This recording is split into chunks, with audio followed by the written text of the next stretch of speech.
Prince Harry and Meghan have been brutally roasted on Saturday Night Live. Why isn't anybody questioning this? Karina Shuliak was Jeffrey Epstein's last known girlfriend. She is on record saying that the only times she flew on a plane, went on a yacht, or whatever was with her boyfriend, Jeffrey Epstein. And here we have Rachel Meghan Markle parading on a yacht since 2014. At the very least, that these pictures emerged there. Since you like that, here's another. When Meghan Markle turned on the TV that night, she expected background noise, maybe a monologue, maybe a sketch, nothing more. But what she got was a global humiliation. Saturday Night Live, the biggest comedy stage on earth, had turned its spotlight directly on her. And this time, they didn't soften a single punch. Harry, who's that standing next to the Queen? Is that a servant? That's what Harry wrote in his book Spare. How stupid is this man that he actually believes it? Or is it that he wanted to believe? Colin Jost stood there with that grin, the kind that says he knows exactly what he's about to start. He announced the UK and the US were working on a trade deal. Then he delivered the line heard around the world. America keeps Meghan Markle. Instant shock. Half the audience gasped, half laughed, and the other half froze, trying to decide whether this was actually happening. It was. Oh, it was. President Trump also announced a new trade deal with the UK that will reopen British markets for American companies. All that Britain demands in return is that we keep these two. In Montecito, it didn't land as comedy. It landed like a slap. Insiders say that the moment Meghan heard it, a wine glass hit the floor. Because this wasn't just a joke. It was a crack in the carefully engineered world she spent years building. Live, global, trending. It is interesting how she's exposing her as a yacht girl, someone who was paid off by rich men to go and hang out. A world of glossy interviews, polished sincerity, and perfectly staged royal grace. And then, disaster timing. Days later, old yacht photos resurfaced online. Images that didn't match the polished Duchess branding. Pictures whispering about power, money, and a life she insisted she left behind. Suddenly, the internet wasn't laughing with Meghan. It was laughing at her. Memes exploded, rumors reignited, and one burning question rose above all the noise. Was the world finally seeing the real Meghan Markle? Because what came next made the SNL joke look like child's play. And this is sweet. Meghan Markle said she has a finger they can use if they need it. It started like any other SNL night. Bright lights, roaring crowd, that electric pre-punchline silence. But the moment Colin Jost smirked and leaned toward the mic, everything shifted. The line was smooth, effortless, too smooth. A comedic jab disguised as a royal slap. The audience hesitated, then erupted. Not because it was mean, but because it was true enough to sting and public enough to echo. Meghan Markle was known as a hardcore yacht partying person, ready for anything. Many of you have seen this picture already. You see that there's Meghan with her Cayuna hat. She was a yacht. Yeah, everyone wants to see. Across the Atlantic, the clip spread like wildfire. Memes, reaction videos, did they really say that? Posts flooded social media. SNL had drawn blood, and the world couldn't look away. Inside Meghan's Montecito bubble, chaos reportedly broke out. Phones buzzing non-stop, PR emails firing, staff scrambling. For a woman who micromanaged every photo, every quote, every expression, this was the one thing she couldn't spin. She wasn't being mocked by tabloids. She was being mocked by America's most famous comedians. NBC has announced plans for a spin-off to the hit series Suits, which will be set in Los Angeles. It will focus on Meghan Markle's character's struggle to balance her legal career while also caring for an unemployed immigrant. And in an instant, the joke became a headline, a mirror, a trigger. It reflected everything Meghan tried to bury: the Hollywood shine, the ambition, the carefully curated authenticity. But the joke was only the spark. Because within 48 hours, something far uglier erupted. Evidence, or at least the internet's version of it. Old yacht photos resurfaced, glossy and suspiciously well-timed. Champagne, luxury decks, Mediterranean water, and one woman at the center. The resemblance? Uncanny. Let's not forget that the late Virginia Roberts wanted to call Meghan Markle as a witness, and she said it was exactly because Meghan Markle was a close past associate of Prince Andrew and would have seen or participated or been around whatever he was doing. The photos were cinematic, too cinematic. Champagne flutes, designer swimwear, bronzed silhouettes. Was it Meghan? Depends who you asked. Some swore it was her. Others dismissed it as a look-alike. But the real story wasn't the face, it was the timing. These photos didn't just appear. They dropped like a counterattack. Within hours, hashtags exploded. Forums zoomed in on jewelry, hair strands, camera angles.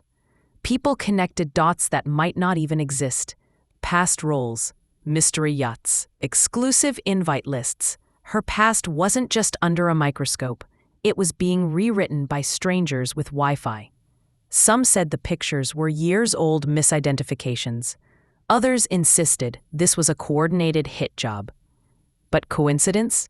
Hard to believe. Virginia Giuffre did know Meghan Markle and knew her very well because Virginia Roberts was a lot around Epstein. Why is Meghan Markle still being protected? Andrew's ready to leak the entire thing along with Sarah Ferguson because Fergie allegedly reached out to Meghan Markle for help now that they've lost the titles. But Meghan Markle, being the narcissist psycho that she is, that she discards people, she discards relationships, she doesn't understand the principle that you should never burn bridges. Meghan's team went silent. No comment, no statement. A full information blackout. And that silence became fuel. Rumors reignited. Old whispers resurfaced. Names, events, circles she'd supposedly brushed against in her early acting days. Reddit threads turned into investigation boards. Anonymous emails resurfaced. Decade-old blog posts were dug up. None of it proven, but none of it needed to be. The momentum alone was enough to reshape public belief. And we also have this. This is Karina Shuliak, Epstein's girlfriend. And the only times she traveled and went anywhere was with him. And guess who's on the other end with her Panama hat? Traditional media stayed quiet, unverified claims, too risky. But that silence only fed the digital conspiracy machine.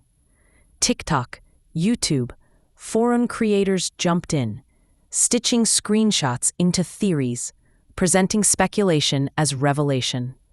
Comment sections became emotional courtrooms.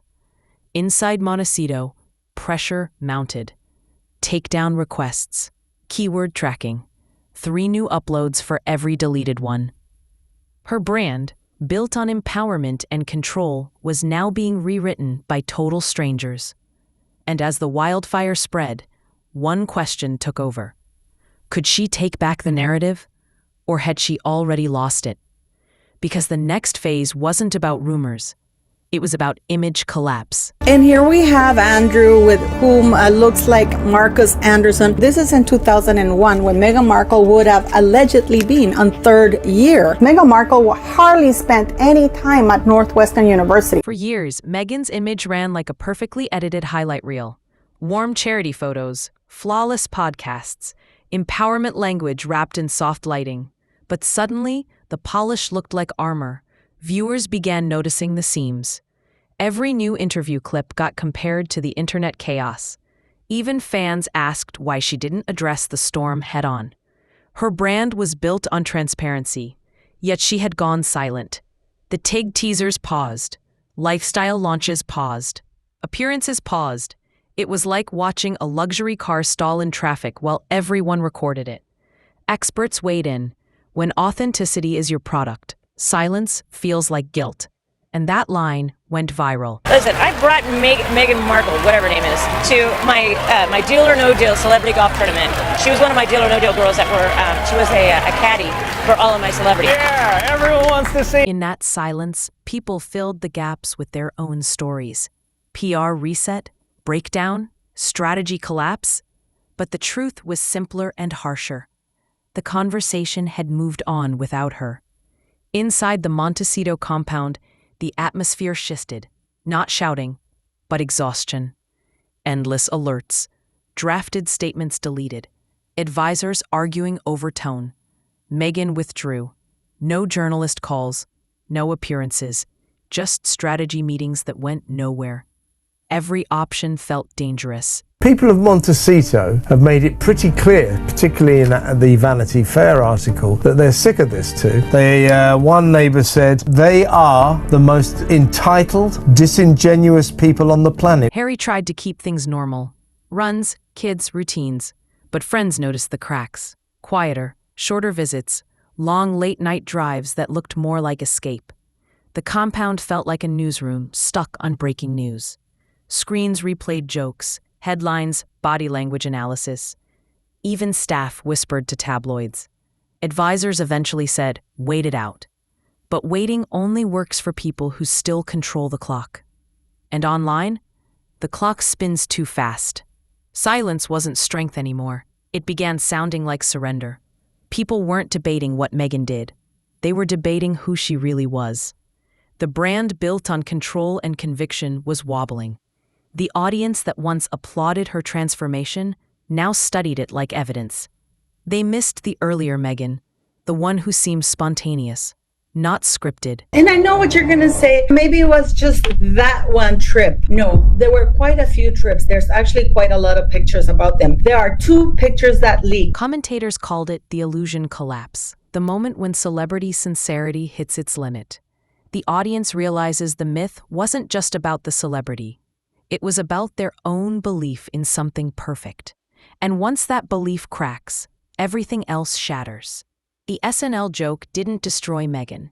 It revealed the fragility of her narrative. Modern royalty doesn't break from scandal. It breaks from perception. And once perception cracks, no PR machine can glue it back together. The Meghan we see now isn't the fairy tale duchess or the Hollywood rebel. She's something in between, caught in a spotlight she can't turn off. And the real twist? While Meghan battled digital chaos in California, a royal storm was brewing across the Atlantic. An unexpected flight, a royal order, a decision that could change everything we thought we knew about the palace's next move. You'll understand exactly what I mean in our previous upload, the one where he boarded a plane under circumstances no one saw coming. If you thought tonight's story was wild, that one will leave you speechless. Go watch it now. It's the perfect continuation of the chaos shaking the royal world on both sides of the ocean.